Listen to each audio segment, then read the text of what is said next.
எல்லாருக்கும் வணக்கம். இன்னைக்கு நம்ம என்ன பார்க்க போகிறோன்னா நேஷ்னல் ரெஜிஸ்டர் ஆஃப் சிட்டிசன்ஸ் பார்க்க போகிறோம். ஓகேவா? அப்படின்னா என்ன, இதில் என்னென்ன முக்கியத்துவம் இருக்குது, எதுக்காக கொண்டு வந்தாங்க, அதில் இஷ்யூஸ் என்ன இருக்குது, இம்ப்ளிமெண்டேஷன் இஷ்யூஸ் என்ன இருக்குது, சேலஞ்சஸ், அப்புறம் இது வந்தால் என்னென்ன ப்ராப்ளம்ஸ் வர வாய்ப்புகள் இருக்குது அப்படின்றதெல்லாம் பார்ப்போம். ஓகேவா? இது மெயின்ஸுக்கு செம இம்பார்ட்டண்டான கொஷின். ஏன்னா சிட்டிசன்ஷிப் அமெண்ட்மெண்ட் ஆக்ட், அப்புறம் அசாம் அக்கார்ட், அப்புறம் இமிக்ரெண்ட் ப்ராப்ளம், இந்த மாதிரியான டாபிக்ஸ் ரிலேட்டடாக கரண்ட் அஃபேர்ஸ் இஷ்யூஸ் நடந்துக்கிட்டே இருக்கிறதுனால இதுலேருந்து கண்டிப்பாக வரும். இத்தனை குரூப் 1ல் வந்தால் வரலாம், இல்லை யூபிஎஸ்சியில் வந்தால் வரலாம். பட் ஆனால் வரத்துக்கு வாய்ப்புகள் அதிகம். ஓகேவா? ஓகே, நம்ம இப்போது அப்படியே நம்ம பார்ப்போம். It is a list of Indian citizens. So இது இந்தியன் சிட்டிசன் மட்டும்தான், வெளிநாட்டுக்காரங்க தங்குறது அந்த கணக்கில் கிடையாது. வெறும் வெளிநாட்டுக்கார இந்தியன்ஸ் மட்டும்தான். It's meant to decide who is a bona fide Indian citizen. அது அத்தாரிட்டேட்டிவாக சொல்கிறது போனஃபைட்னா ஒரு சர்டிஃபிகேட்டோட. And those who fail to enlist இந்த register will be deemed illegal. So அந்த ரெஜிஸ்ட்ரியில் ஆள் இல்லைன்னா அவங்க ஆட்டோமேட்டிக்காகவே இல்லீகலாக இருக்காங்க, அவங்க வெளிநாட்டுக்காரங்க அப்படின்ற மாதிரி ஆகிடும். ஓகேவா? இல்லை நாங்கள் வெளிநாட்டுக்காரங்க இல்லை அப்படின்னு சொல்கிறதுக்கு நம்ம திருப்பி அப்ளை பண்ணலாம். பட் அது ஹெஃப்டியான ப்ராசஸ். ஓகேவா? சரி. is a register prepared after the conduct of the census 1951 in respect of each village, showing the house or holdings in serial order and indicating against each house or holding the number and names of persons staying there. ஒவ்வொரு வீட்டையுமே எடுத்துருக்குறாங்க. ஏன் குறிப்பாக census 1951லனா சுதந்திரம் அடைஞ்சு அப்போ தான் நமக்கு first சென்சஸ்னால அப்போது கரெக்டாக நேஷனல் ரெஜிஸ்டர் சிட்டிசன் எடுக்கிறாங்க. அதுக்கப்புறம் எடுக்கல. ஓகே, அதுக்கப்புறம் எடுத்தது ஒரே ஒரு எதுக்கு அப்படின்னா அசாமுக்கு மட்டும்தான். அப்டேட்டடாக இருக்குன்னா அது அசாமுக்கு மட்டும்தான். இந்தியாவில் மற்றதுக்கு அப்டேட்டடாக இல்லை, இருக்கிறதெல்லாம் 1951 பழசு தான். Now it is not link to census. Okay, இன்னும் சிட்டிசன் இன்னும் லிங்க் பண்ணலை சென்சஸ் கூட. அப்போது லிங்க் பண்ணோட முடிஞ்சு போச்சு. இன்னமும் அதை லிங்க் பண்ணல. But one has to link one self to a family member whose name had appeared in the NRC of 1951 or to any one of the state's electoral prepared till midnight 24th March 1971. March 1971 east Pakistan, அதுக்கப்புறம் பங்களாதேஷாக மாறுது. So அந்த ceasefire ஆன தேதியை cut off date வச்சுருக்காங்க. So அதுக்கு முன்னாடி யாராக இருந்தாலும் இந்திய பிரஜை தான். ஓகேவா? இன்னொரு மாதிரி எப்படி கன்ஃபார்ம் பண்ணலான்னா link one self to family member. Already இப்போது என் பேர் இல்லை அப்படின்னா, இப்போ அவங்க ஆல்ரெடி அவங்க ஃபேமிலியில் யாராவது இருக்காங்க, பேர் இருக்கிறாங்க, சொந்தக்காரங்க யாராக இருக்கிறாங்க அப்படின்னும் போது அவங்களோட பேரை நான் என் பேரை நினச்சிக்கிட்டேன்னா நானும் ஆட்டோமேட்டிக்காக ரெஜிஸ்டருக்குள்ளே போய்டுவேன். இல்லைனா என் பேர் விடுபட்டு போச்சுன்னா அது பெரிய ப்ராப்ளம் ஆகிடும். ஓகேவா? The registers covered each and every person enumerated during census of 1951 and were kept in offices of deputy commissioners and subdivisional officers according to instruction issued by government of India in 1951. Later, these registers were transferred to the police in the early 1960s. The NRC was prepared under directive from the Ministry of Home Affairs. அப்படியே example ப்ரிலிம்ஸில் சிம்பிளாக கேட்கலாம், என்ஆர்சியை implement பண்ணுறதுக்கு எந்த மினிஸ்ட்ரிக்கு அதிகாரம் இருக்குது? Home மினிஸ்ட்ரிக்கு. Okay, ஏன்னா internal அஃபேர்ஸ்னால home ministry தான். At present only Assam has such a register and the exercise may be extended to other states as well as. Nagaland is already creating a similar database known as Register of Indigenous Inhabitants. ஏன்னா அங்கே நிறைய tribals இருக்காங்க. So மற்ற state யாரும் வந்து உட்காரும்போது tribal அந்த majority குறையுது, அப்போது இஷ்யூ வரும் அப்படின்னு சொல்லிட்டு அவங்க நாகாலாண்டு இப்போ உருவாக்குறாங்க. ஓகேவா? என்ஆர்சி இன் அஸ்ஸாம். ஸோ இப்போ என்ஆர்சி அஸ்ஸாமில் வேணும் அப்படின்னு கேட்கும்போது NRC Assam is basically a list of Indian citizens living in the state. The citizens register set out to identify foreign nationals in the state that borders Bangladesh. So ஏன் அஸ்ஸாமில் வேணும் அப்படின்னு பிரச்சனை இருந்ததுன்னா பங்களாதேஷ் பார்டராக இருக்கிறதுனால தான். ஏன்னா அன்அபேட்டட் மைக்ரேஷன் ஃப்ரம் ஈஸ்ட் பாகிஸ்தான். ஏன்னா ஈஸ்ட் பாகிஸ்தானில் பிரச்சனை வரும்போதெல்லாம் இங்கே உள்ளே புந்துடுறாங்க அப்படின்னு சொல்லிட்டு, அப்போ குறிப்பாக அஸ்ஸாம் தான் பார்டர் நல்லா ஈஸியாக இருக்கா, ஸோ அவங்க புந்துடுறாங்க. அப்போது இண்டிஜினஸ் அஸ்ஸாம் பீப்புளுக்கு வேலை வாய்ப்புகள், உணவு, இதெல்லாம் ப்ராப்ளம் வருது அப்படின்னு ஒத்துக்க மாட்டாங்க. The centre has been pushing for NRC in every state. What is the National Register of Citizens update? NRC updation basically means the process of enlisting the names of all citizens residing in Assam at the time of NRC updation. ஓகேவா? All இந்தியாவும் இருக்குது, ஆனால் 1951 முடிஞ்சு போச்சு. அதுக்கப்புறம் ஒரே ஒரு ஸ்டேட்டுக்கு மட்டும்தான் இருக்குது, அது அஸ்ஸாமுக்குனால ஞாபகம் வச்சுக்கோங்க. ஓகேவா? இது படிக்கும்போது அஸ்ஸாம் இந்தியாவுக்கு இல்லைன்னா இந்தியாவுக்கு இருக்குது, 1951 செஷன்ஸோடு முடிஞ்சு போச்சு. How will the NRC be updated? The NRC will be updated as provisions of the Citizenship Act of 1955, that is citizenship, registration of citizens and issue of national identity card rules 2003. இது படி பண்ணுவாங்க. அதாவது இதில் என்ன சொல்லியிருக்கேன்னா, என்னென்ன certificates தான் நீங்கள் இதுக்குள்ளே வருவீங்க, இஃப் அவங்கள்ட்ட இல்லைனா என்ன பண்ணலாம் அப்படின்ற ப்ரொசீஜர்ஸ்லாம் இருக்கும். வேறு ஒன்றும் இல்லை. எலிஜிபிலிட்டி, இப்போ என்ஆர்சியில் எலிஜிபிலிட்டி என்ன இருக்கணும்னா, person whose name appear in NRC 1951. So அப்போ எடுக்கும்போது இருக்கிறதுல இருக்கணும். இல்லைனா citizenship of act of 1955 amended after the Assam accord for all Indian origin people who came from Bangladesh before Jan 1, 1966 to deemed a citizen. So 51நாலும் 66க்குள்ளே பங்களாதேஷ் வந்திருந்தால் அவங்க சிட்டிசன் அப்படின்றாங்க. அப்புறம் persons whose name appear in the electoral rolls up to 24 the midnight March 1971. electoral roll இருந்தாலும் okay. descendants of the above persons. So இந்த மேலே இந்த 2 கேட்டகரி டிசெண்டன்ஸ்க்கும் NRCயில் ஆட்டோமேட்டிக்காக நம்ம அப்ளை பண்ணால் கிடச்சிரும்.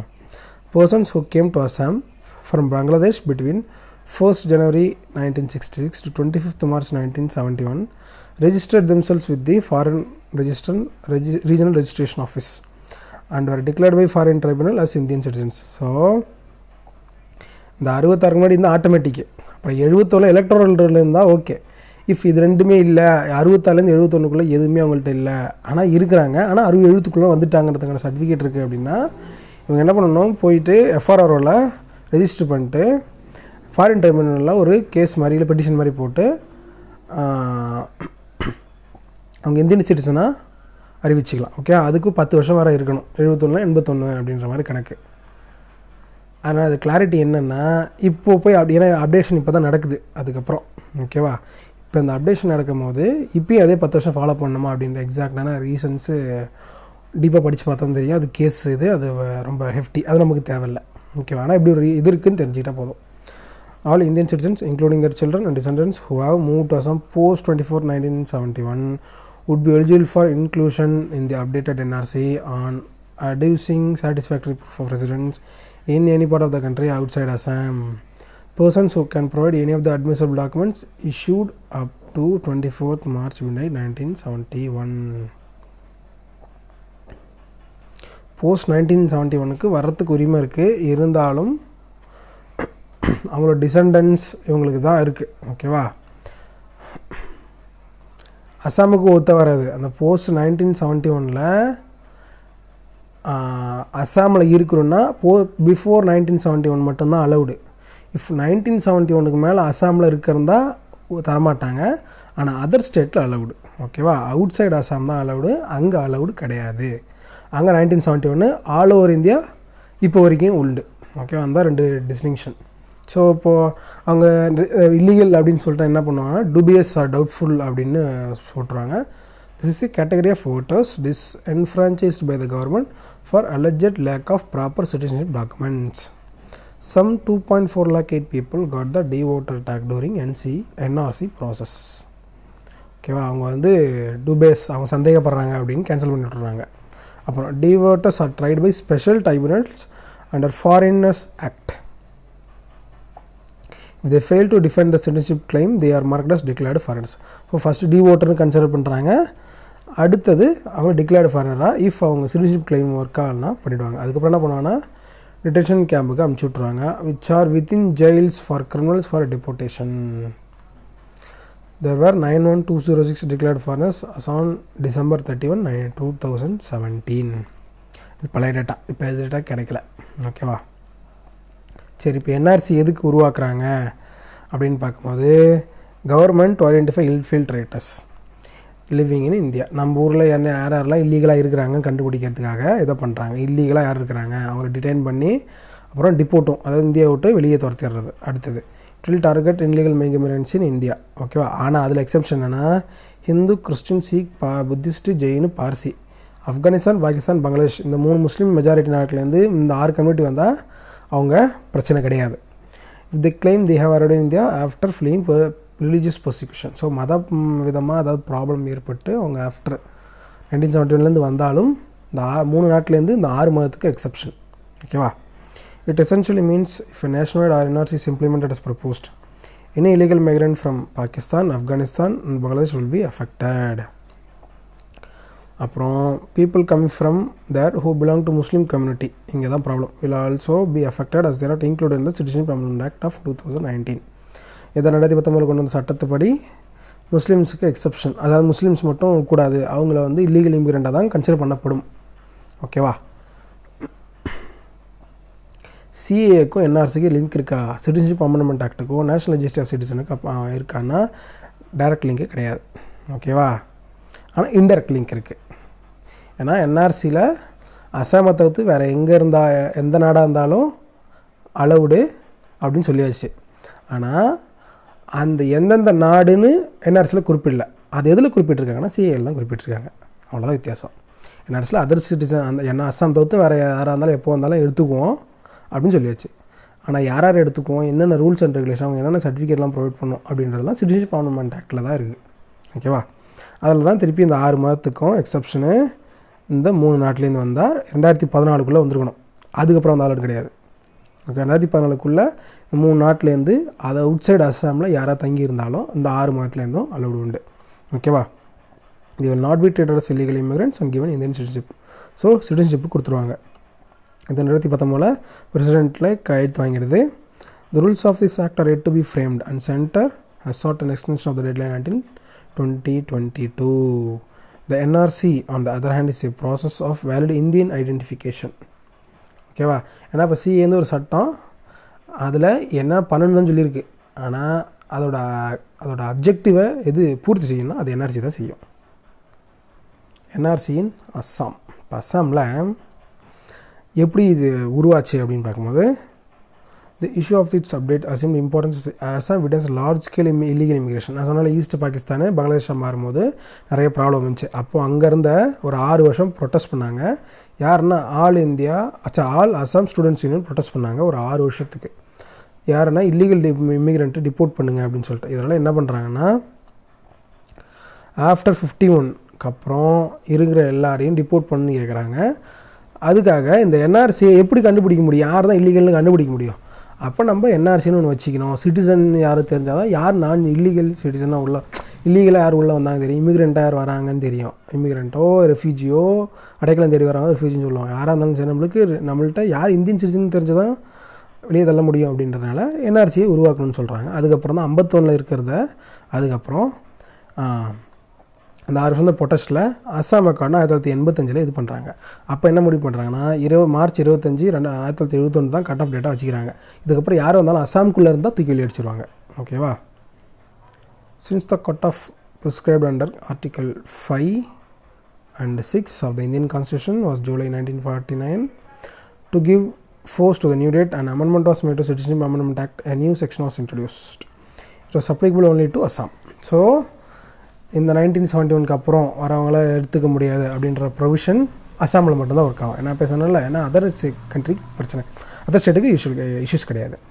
There had been intermittent demands from ASU and other organizations in Assam for updating the NRC, and Assam-based NGO filed a petition Supreme Court. Assam கார்டெலாம் பண்ணிடுறாங்க, ஆனால் அப்டேட்டே பண்ணல.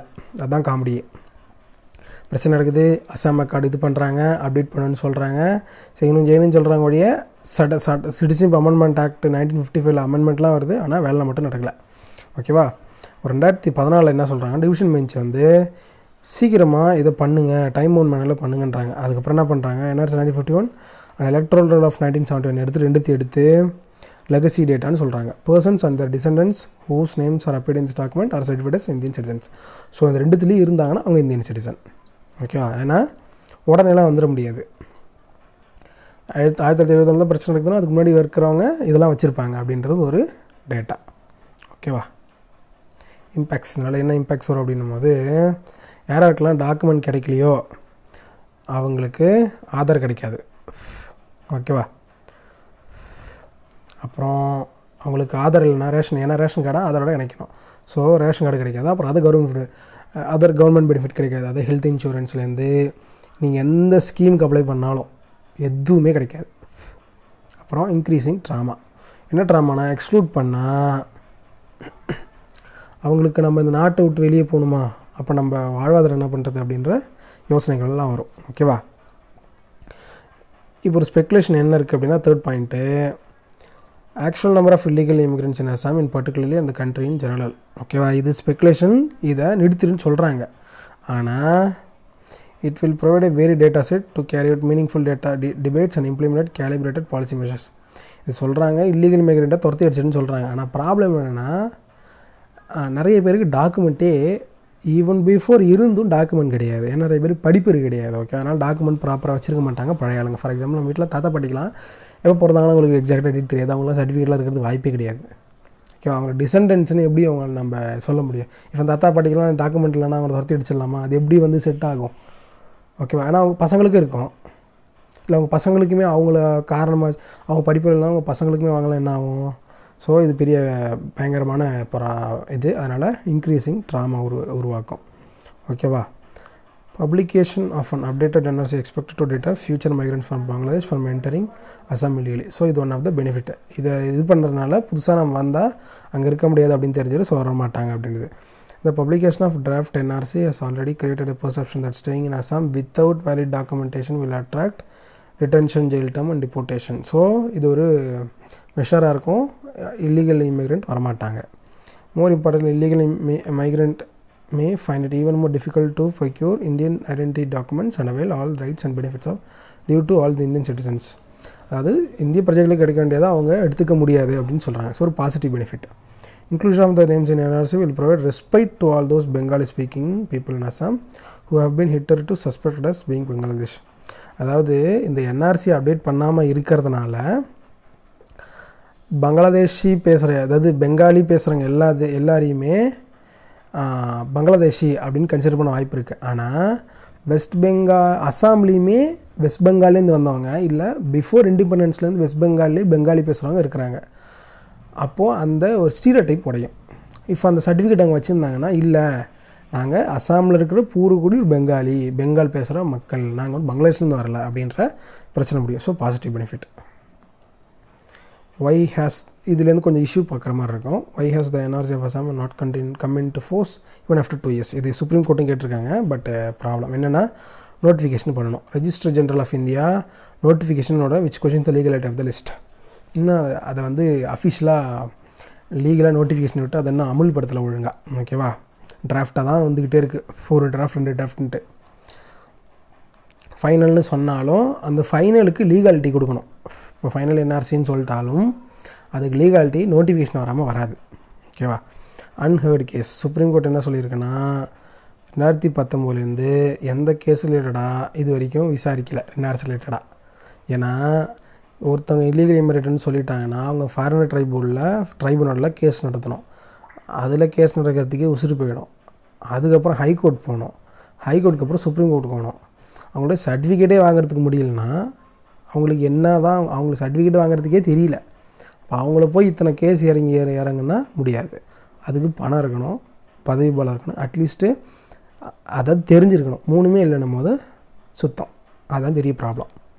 அதனால் இது வரைக்கும் அங்கே கேஸே போகல அப்படின்னும் போது அதுக்கான ரெமடியுமே சுப்ரீம் கோர்ட்டில் கிடைக்காது. ரீவெரிஃபிகேஷன் டிமாண்ட், இந்த respond demand for reverification of the entire list. ஏன்னா நிறைய பேர் இது வந்து வெளியே, அதாவது சர்டிஃபிகேட் இந்த மாதிரி படிப்பு இல்லைன்னும் போது சர்டிஃபிகேட் வாங்கலை. ஸோ இதனால இங்கே ஆட்டோமேட்டிக் சிட்டிசன் இல்லைன்ற மாதிரின்றதுனால நிறைய டிஸ்ட்ரிக்டில் 100% ரிவ்யூ பண்ண சொல்லியிருக்காங்க. ஓகேவா, 100% திருப்பி அங்கே புதுசாக எடுங்க அப்படின்னு சொல்லியிருக்காங்க அந்த லிஸ்ட்டை. ஓகேவா, தி ஃபினான்ஷியல் இர்ரெகுலாரிட்டிஸ். சிஏஜி என்ன சொல்லியிருக்காருன்னா, 100 கோடிக்கு மேலே இர்ரெகுலாரிட்டி வந்திருக்கான். Adding to the dispute after the list was published. அதாவது இதுக்கான செலவு பயங்கர செலவாயிடுச்சு, அதுதான் ரீசன். ஓகேவா, ஏன்னா ஒவ்வொரு வீட்டுக்கு போயிட்டு அந்த டாக்குமெண்ட்டை வெரிஃபை பண்ணுறதுலேருந்து ஹெஃப்டியான ப்ராசஸ். ஏன்னா அதுக்குன்னு திருப்பியும் புதுசாக அந்த ஃபாரினர் ட்ரைபுனல்ன்ற உருவாக்குறாங்க. ஜட்ஜ் இருக்கணும், அதுக்கு ஸ்பெஷல் ஆளுங்க இருப்பாங்க, NGO, அதுலேருந்து எல்லாத்துக்கும் பெரிய ப்ராசஸ் ஆகி போச்சு. அப்புறம் டிலே.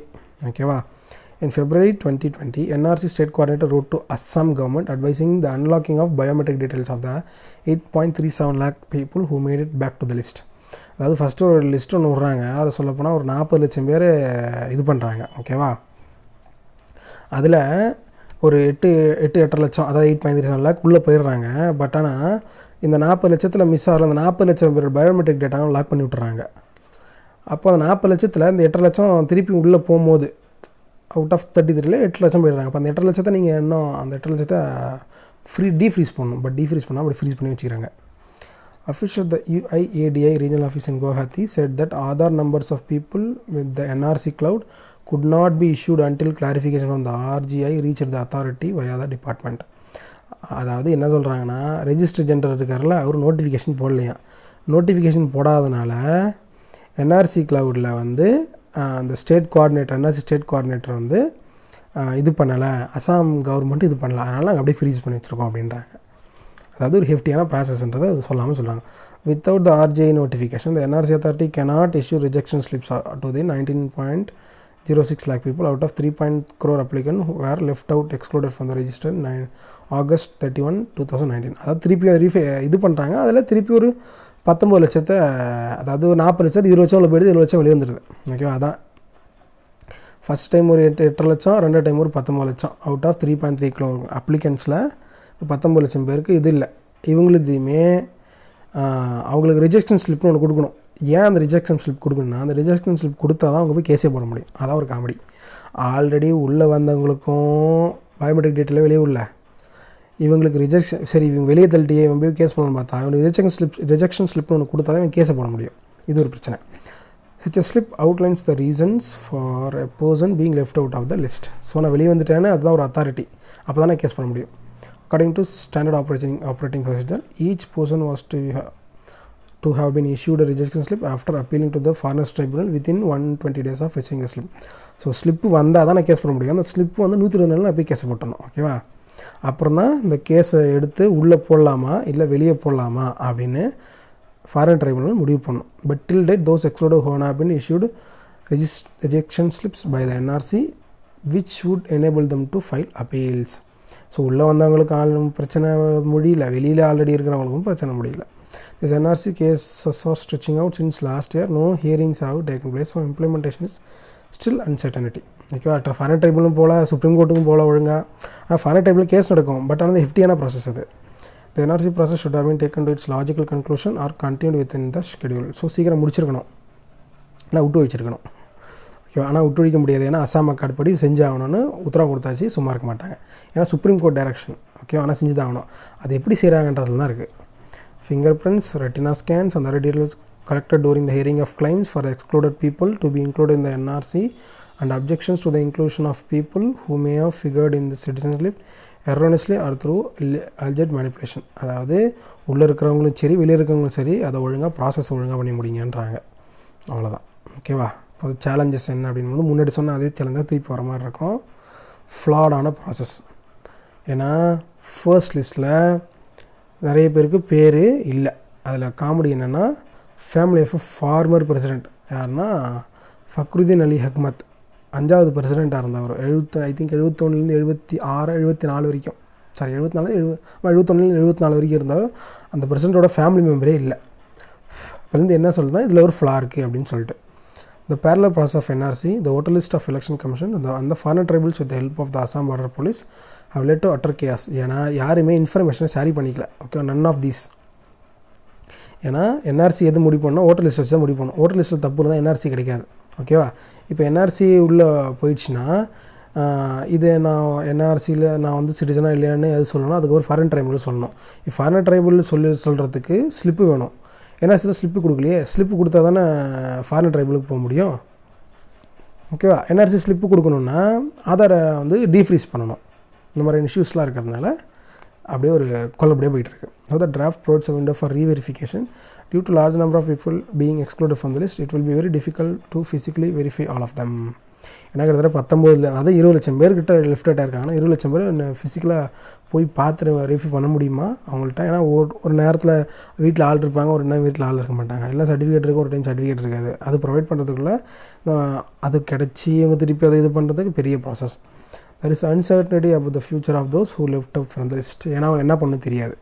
ஏன் அப்படின்னா அவங்கள பங்களாதேஷில் திருப்பி அனுப்பணும் அப்படின்னா ஆப்ஷன் இல்லை. ஏன்னா நமக்கும் அதாவது பங்களாதேஷ் வந்து அவங்களோட சிட்டிசனாக எடுத்துக்கவே இல்லை. நீங்கள் அனுப்பினா நாங்கள் எடுத்துக்க மாட்டேன், எங்கள் சிட்டிசன் கிடையாதுன்னு சொல்கிறாங்க.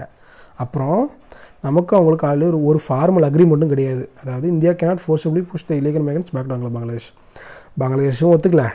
சரி நம்ம தரலான்னு பார்த்தா நமக்கும் பங்களாதேஷுக்கு அக்ரிமெண்ட்டும் கிடையாது. நீங்கள் ஒத்துக்கிட்டு தான் நம்ம அக்ரிமெண்ட் வச்சுருக்கோன்னு சொல்ல முடியாது. ஓகேவா? Moreover raising this issues can also jeopardize relations with Dhaka. Okay, such an attempt would not only damage bilateral relation but also சொல்லி the country's image internationally. ஏன்னா திருப்பி நம்ம இல்லீகலாக பிடிச்சி தள்ளி விட்டோன்னு வச்சுக்கோங்களேன், உலகளவில் என்ன மக்களோட கஷ்டப்படுறாங்க, இப்படி காட்டுமிரத்தனமாக இருந்துக்கிறாங்க இந்தியா அப்படின்ட்டு உலகளவில் இந்தியாவோட மதிப்பு குறைஞ்சிரும் அப்படின்னு பயப்படுறாங்க government. Such non-citizens can resort to judicial relief to substantiate the citizenship claim. It can lead to overburdening of judiciary which already results in a larger number of pending cases. இது எல்லாருக்கும் தெரிஞ்சது. ஆல்ரெடி எக்கச்சக்க லட்சக்கணக்கான case, கிட்டத்தட்ட 3.5 கோடி case இருக்குது இந்தியனோட ஜுடிஷியரியில். High court supreme கோர்ட்டில் மட்டும் கூட ஐ திங்க் 50,000 கேஸ் இருக்குது. வெறும் இருக்கிற 37 ஜட்ஜி 34 ஜட்ஜிக்கு 50,000 கேஸ் வச்சு பாருங்கள். அதை எல்லாமே சுப்ரீம் கோர்ட் போகிறது கிடையாது. இருந்தாலும் இருக்கிற 20 லட்சம் கேஸில் 5,000 கேஸ் போனாலும் சொல்லி முடிஞ்சிச்சு சுப்ரீம் கோர்ட்டுக்கு. ஓகேவா? அப்பார்ட் ஃப்ரம் டெபுட்டேஷன் வேறு என்ன இதுன்னு பார்த்தா லார்ஜ் ஸ்கேல் டிடென்ஷன் கேம்ப்ஸ், அதாவது பெருசாக ஜெயில் மாதிரி கட்டுறது தான் டிடென்ஷன் கேம்ப். அதை தாண்டி வெளியே போக முடியாது. வெளியே போனால் அதுக்கு பர்மிட்டு, அவங்களுக்கு கடைசி சிட்டிசன்ஷிப் கொடுக்கறதுக்கு வாய்ப்பு இல்லை. இலங்கை இயக்கத்தில் இருக்காங்க அந்த மாதிரி தான் இருக்கணும். Which is unlikely option for civilise democracy like India. So அதுவும் பண்ண முடியாது. மாட்டிட்டு முடிக்கிறாங்க மட்டும் தெரியுது. அதாவது அப்புறம் வேறு ஏதாவது ஆப்ஷன் இருக்குன்னு பார்த்தா ஒர்க் பர்மிட் தான் கொடுக்குறது வாய்ப்பு. இலங்கை இயக்கத்தில் கொடுக்குற அதே தான். It should give them limited legal rights to work but ensure they have no political voice. So அவங்களுக்கு உரிமை கிடையாது. However it is not clear what will be the fate of children of such individuals. ஏன்னா இந்தியாவில் பிறந்துட்டாங்கன்னா naturalisation லா படி கொடுக்கறதுக்கு வாய்ப்புகள் இருக்குது. ஓகேவா? அப்பா அம்மா ஓகே, பட் பசங்க அவங்க என்ன பாவம் பண்ணாங்க அப்படின்றது ஒரு ப்ராப்ளம் இருக்குது. with no end to uncertainty. Yes, NRC seems to be a process without an end. இதுதான் பெரிய இஷ்யூ. ஓகேவா? implementation of NRC. The actual implementation of NRC is done by statutory authorities, that is local registers, district magistrates appointed by state government. இதுக்குன்னு home மினிஸ்ட்ரிலேருந்து Assam கவர்மெண்ட்டுக்கு எக்கச்சக்க செலவு பண்ணாங்க. ஓகேவா? A senior official of the state government function as state coordinator and coordinates with the Register General of Citizen Registration in regard to various activities. இது அளவுக்கு important கிடையாது, சும்மா தெரிஞ்சுக்கோங்க. யார் ஸ்டேட் லெவலில் ஒரு கோஆர்டினேட்டர் இருப்பாங்க. இவங்க வந்து ரெஜிஸ்ட்ரேஷன் ஜென்ரல் ஆஃப் சிட்டிசன் கூட சேர்ந்து பண்ணுவாங்க. ஓகேவா? லோக்கல் லெவலில் யார் பண்ணுவாங்கன்னா கலெக்டர் லெவலில் கலெக்டர்னா, தாலுக்கா லெவலில் தாசில்தார், அதான் ரெஜிஸ்ட்ரு தாலுக்கா இது தாசில்தார், இவங்க தான் பண்ணுவாங்க. ஓகேவா? இப்போது laws related to migrants and refugee India, இது எக்ஸாமில் கேட்டிருக்காங்க ப்ரிலிம்ஸில். மெயின்ஸுக்கு பயங்கரம் உதவும். ஏன்னா நம்ம தார்மீகமாக ஏதாவது மைக்ரண்ட்ஸுக்கோ ரெஃப்யூஜிக்கும் நம்ம வந்து உதவி பண்ணணுமா அப்படின்னு கேட்டால் கிடையாது. ஓகேவா? எடுத்தோடனே சட்டத்தை பாருங்கள். It's said that they should be deported according to procedure of foreigner act. நம்ம ஊரில் வந்து அவங்கள்ட்ட ப்ராப்பர் டாக்குமெண்ட் இல்லைனா அவங்க டிபோர்ட் பண்ணுறது தான் ஒரு இது. இஃப் அட் ஆல் நம்ம டெமோக்ரஸினால தான் நம்ம வச்சுக்கிட்டு பார்த்துக்கிட்டு இருக்கோம். ஆனால் அதுக்குமே லீகலாக நம்ம பார்த்துக்கிட்டே ஆகணும், ஏதாவது ஆப்ளிகேஷன் இருக்கானே கிடையாது. ஏன்னா Indian has welcomed refugees in the past and nearly 3 lakh refugee நம்மள்ட்ட இருக்காங்க. ஆனால் India is not a signatory to the 1951 convention or 1961 protocol. ஓகேவா? ஒன்றும் இல்லை, கன்வென்ஷன் ஆன் ஹியூமன் ரைட்ஸ்ன்னு நினைக்கிறேன். ரெஃப்யூஜி படி இருக்கும் அது. ஓகேவா? ரெஃப்யூஜிக்கும் மைக்ரண்ட்ஸ்க்கும் லீகல் மைக்ரண்ட்ஸ்லாம் வந்தாங்கன்னா அவங்கள பாதுகாக்கலாமா இல்லை தூக்கி வெளியே போடணுமா அப்படின்றதுக்கு, அவங்களுக்கு என்னென்ன மாதிரி உரிமைகள் கொடுக்கணும் அப்படின்றதுக்கான ஒரு வரைமுறை அது. அதை பேஸ் பண்ணி சட்டங்களை உருவாக்கணும் அப்படின்றது. ஓகே, யுனைடெட் நேஷன்ஸோடது. நம்ம ரெண்டுத்துலேயுமே சைன் போடல. ஓகேவா? Nor does India have refugee policy or refugee law of its own. நம்மக்கிட்ட பாலிசியும் கிடையாது. ஒரு ரெஃப்யூஜி வந்தால் எப்படி அவங்களை வழிநடத்தணுன்றதுக்கு பாலிசியும் கிடையாது. நமக்கு ரெஃப்யூஜி வந்தால் அவங்களை எப்படி, அவங்களுக்கு என்னென்ன உரிமைகள் கொடுக்குற சட்டமும் கிடையாது. எல்லாமே அப்பப்போ ஒரு சும்மா ஒரு ரூல்ஸ் அண்ட் ரெகுலேஷன் தான் சும்மா போடுறாங்க ஒழிய ஒரு இதுவாக கிடையாது. 3 லட்சம் பேர் இருக்கிறாங்களா, அந்த 3 லட்சம் பேருக்கு சும்மா ஒப்பந்தத்தின் படி அக்கார்ட் படி வேணா இருக்கும். ஃபார் எக்ஸாம்பிள் இப்போ இலங்கை தமிழர்களுக்கு வேலை கொடுக்குறாங்க அப்படின்னா இந்தியாவுக்கும் ஸ்ரீலங்கா பிரசிடெண்ட்டுக்கும் அப்போ சைன் போட்டாங்க. அதுபடி அவங்களுக்கு இது நடந்துக்கிட்டு இருக்குது. ஆனால் ஃபார்மலாக ஒரு பாலிசி இருக்கா, சட்டம் இருக்கானா கிடையாது. அவங்களுக்கு என்ன பண்ணணும் அப்படின்ற சட்டம் கிடையாது. அவங்க வந்தால் நம்ம என்னென்னலாம் பண்ணலாம், என்ன நம்ம வந்து தார்மீகமாக செய்யணும் அப்படின்ற பாலிசியும் கிடையாது. அதே மாதிரி நம்ம உலகாவி இருக்கிற அந்த கன்வென்ஷனுக்கும் நம்ம சைன் பண்ணனால இந்த மாதிரி பாலிசி உருவாக்க நமக்கு ஆப்ளிகேஷன் கிடையாது, சட்டம் உருவாக்கணும் அவசியம் கிடையாது. ஸோ அந்த கன்வென்ஷன் நம்ம சேராதனால இதுக்கும் நம்மளுக்கு கிடையாது. This allowed India to keep its option open on the question of refugees. The government can delay any set of refugees as illegal immigrant. So யாரை நினச்சாலும் இல்லீகல் இமிக்ரெண்ட்னு சொல்லிட்டு போயிட்டே இருக்கலாம். ஓகேவா? The closest India came to refugee policy in recent years is the Citizenship Amendment Act 2019, which discriminates between the refugee on basis of religion in offering them Indian citizenship. இது மட்டும்தான். ஓகேவா? இதுக்கு முன்னாடி பார்க்கும்போது அசாம் அக்கார்டுக்காக கொடுத்தாங்க. அப்பப்போ சட்டத்தில் திருத்தம் பண்ணுறாங்க வழியாக ஒரு கிளியர் கட்டான பாலிசி நம்மள்கிட்ட கிடையாது. அதுதான் நிதர்சனமான உண்மை. இது சரியாக தப்பான்னு கேட்டால் தப்பு தான். ஆனால் ஒரு டெவலப்பிங் கண்ட்ரி ஆல்ரெடி இருக்கிற மக்களுக்கே, அவங்களோட நாட்டில் இருக்கிற மக்களுக்கே சோறு போட முடியல. ஸோ எக்ஸ்ட்ராவாக சோறு போட முடியுமா அப்படின்னு கேட்டால் பெரிய கேள்விக்குறி. அதனால் நம்ம ஒரு பாலிசியோ ஒரு சட்டமோ இல்லை இந்திய யூஎன் கன்வென்ஷனுக்கு நம்ம சைன் போட்டாலோ போய் அடிக்கடி சுப்ரீம் கோர்ட்டில் இந்த மாதிரி ரெஃப்யூஜி ப்ராப்ளம் வரும்போதெல்லாம் கேஸ் போட்டுறாங்க. ஏன்னா ஆல்ரெடி இதுக்கான சுப்ரீம் கோர்ட்டில் கேஸ் நடந்துச்சு. பர்மாலேருந்து ரோஹிங்கியா முஸ்லீம்ஸ் இத்தனை பேர் வந்திருக்கிறாங்க. ஐ திங்க் ஒரு 300, 200, 400 பேர் போல். அவங்கள அனுப்பக்கூடாது அப்படின்னு கேஸ் போட்டாங்க ஒரு என்ஜிஓ. இல்லை, அனுப்பி தான் ஆகணும். ஏன்னா நம்மக்கிட்ட, ஏன்னா சுப்ரீம் சென்ட்ரல் கவர்மெண்ட் ஆதரிச்சுன்னா என்கிட்ட பாலிசியும் கிடையாது, சட்டமும் கிடையாது, நாங்கள் எதுக்கு சைனும் பண்ணலை. So we are not under application to give any refugee அப்படின்னு சொல்லிட்டாங்க. எந்த ரெஃப்யூஜிக்கு நம்ம எந்த அப்ளிகேஷனில் நாங்கள் எந்த சலுகை செய்ய முடியாது அப்படின்னு சொன்னதுனால வேறு வழி கிடையாது. சுப்ரீம் கோர்ட்டும் சரி அனுப்பிச்சிருங்க அப்படின்ட்டாங்க, முடிஞ்சிருச்சு. அதனால் நம்ம மக்களுக்கு எதுவும் சோறு போட முடியாதனால வர மக்களுக்கு பண்ண முடியாது. ஆனால் ஸ்டில் 3 லட்சம் பேர் நம்ம வச்சுருக்கோம். அது பெரிய விஷயம். ஓகேவா? இது சும்மா நீங்கள் பார்த்துக்கோங்க. நேஷ்னல் லெவலில் national register of citizens registration, state coordinator ஸ்டேட்டில், அப்புறம் டிஸ்ட்ரிக்ட் லெவலில் டெப்யூட்டி கமிஷனர், அப்புறம் அதர் ஸ்டேட்டட் எடுத்துகிட்டு போது இவங்க தான் டிஸ்ட்ரிக்ட் மேஜிஸ்ட்ரேட்டு, சர்க்கிள் ஆஃபீஸர். அப்படி குறிப்பாக சர்க்கிள் ஆஃபீஸர்னும் போது தாசில்தார் தான் மேலே வரும். அப்புறம் லோக்கல் லெவல்னும் போது விஏஓ இல்லைன்னா ஆர்ஐஏ இவங்க தான் வருவாங்க, இல்லைன்னா ரெஜிஸ்டர். ஓகே, ஒரு கரண்ட் அஃபேர்ஸ் மட்டும் சொல்லி ஞாபகம் வச்சுக்கோங்க.